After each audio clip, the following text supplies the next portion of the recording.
দেখাচ্ছে কিন্তু একেবারে মনীন্দ্র বর্মনকে।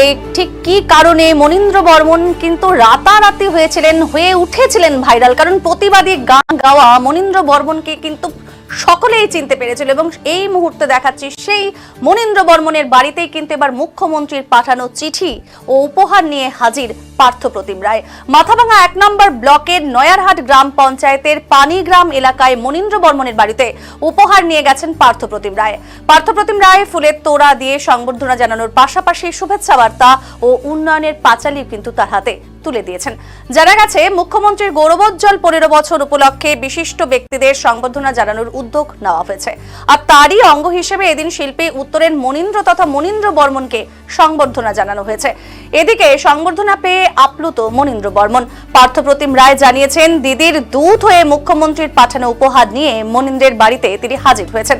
তবে প্রতিবাদের ভাষা কিছুটা শৈল্পিক মার্জিত হোক, এটাই প্রত্যাশা করবেন এবং উন্নয়নের সংলাপ নিয়েও যাতে গান গায় সে বিষয়েও কিন্তু তাকে জানানো হয়েছে।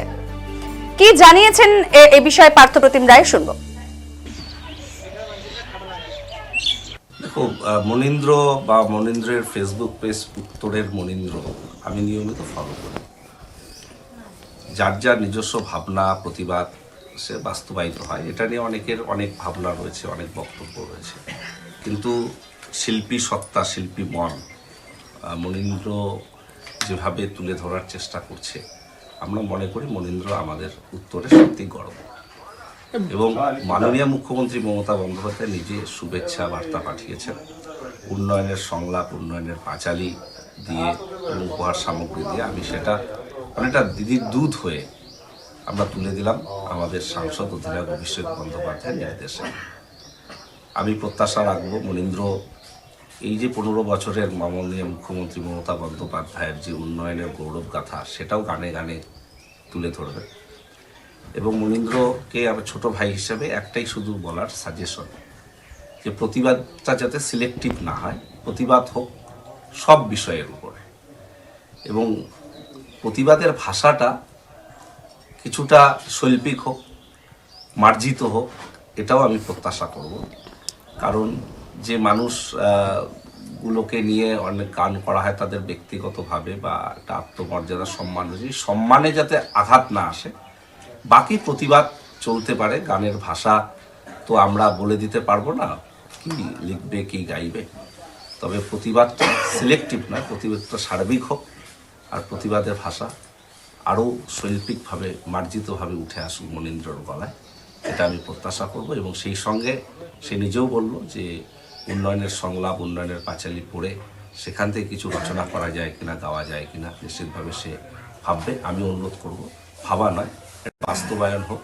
আমরা উত্তরের মনীন্দ্রের গলায় উন্নয়নের সংলাপ, উন্নয়নের পাঁচালী, মমতা বন্দ্যোপাধ্যায়ের যে উন্নয়নের ধারাবাহিকতা, সেটাও একটু প্রচারের আলোয় আসুক। মূলত পার্থদা, আমি পার্থদাই বলি। পার্থদা আজি মোর বাড়ি আসলেক, আমার বাড়ি আসলেক। উদ্দেশ্য হচ্ছে একটা সৌজন্যমূলক সাক্ষাৎকার।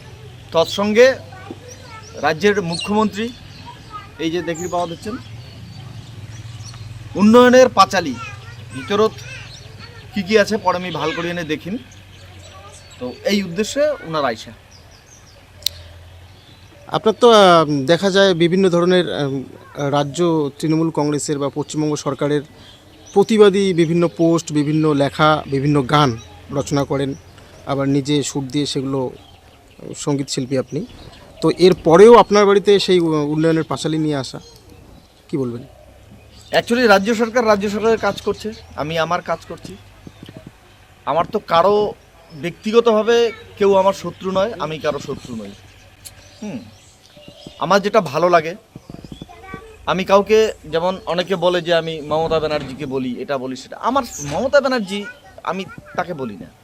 আমি দুর্নীতির বিরুদ্ধে কথা বলি। যেখানে দুর্নীতি হবে সেখানে মনীন্দ্র বর্মন আওয়াজ তুলবে গানের মধ্য দিয়ে, তার কথার মধ্য দিয়ে। এটা স্বাভাবিক। মমতা ব্যানার্জিকে আমার গান ভালো লেগেছে, ইদানিং যেগুলো গান আমার প্রচুর ভাইরাল হয়ে গেছে, হয়তোবা উনি শুনেছেন আমার গান, ওনার ভালো লেগেছে, সেজন্য আজকে আমার বাড়িতে এই যে পৌঁছেছে উন্নয়নের পাঁচালী, এবং অনেক কথাবার্তা হলো পার্থদার সঙ্গে। পার্থদা আমার অত্যন্ত প্রিয় মানুষ। ঠিক আছে, রাজনৈতিক ব্যাপার সেটা আলাদা ব্যাপার আছে, কিন্তু ওনার সঙ্গে আমার একটা আলাদা সম্পর্ক। তো নিয়ে এসেছে সরকারিভাবে, আমার নাম লেখা আছে চিঠিতে, এইটুকুই জাস্ট। আর মুই যেহেতু কুচবিহারের মানুষই, খামাতুল্লাহ চৌধুরী খানের এই কুচবিহারের ইতিহাসটা তোর জন্য ঘুরিয়েছ। এটা আমি সবাইকে gift করাবো। খান আমারুল্লাহ চৌধুরী যেটা অরিজিনাল বইটা, এই বইটা আমি সবাইকে গিফট করাবো। এটা খুব ভালো লাগে। হ্যাঁ, এই বইটা তোর জন্য। এর প্রথম খণ্ডটা দিলাম, পরে কোনো এক সময় হলে দ্বিতীয় খণ্ডটা দিলাম। এটা হলো অরিজিনাল আকর গ্রন্থ, মেইন গ্রন্থটা, ঠিক আছে? এটাই তোর জন্য ঘুরিয়েছ, এটুকুই দিলাম।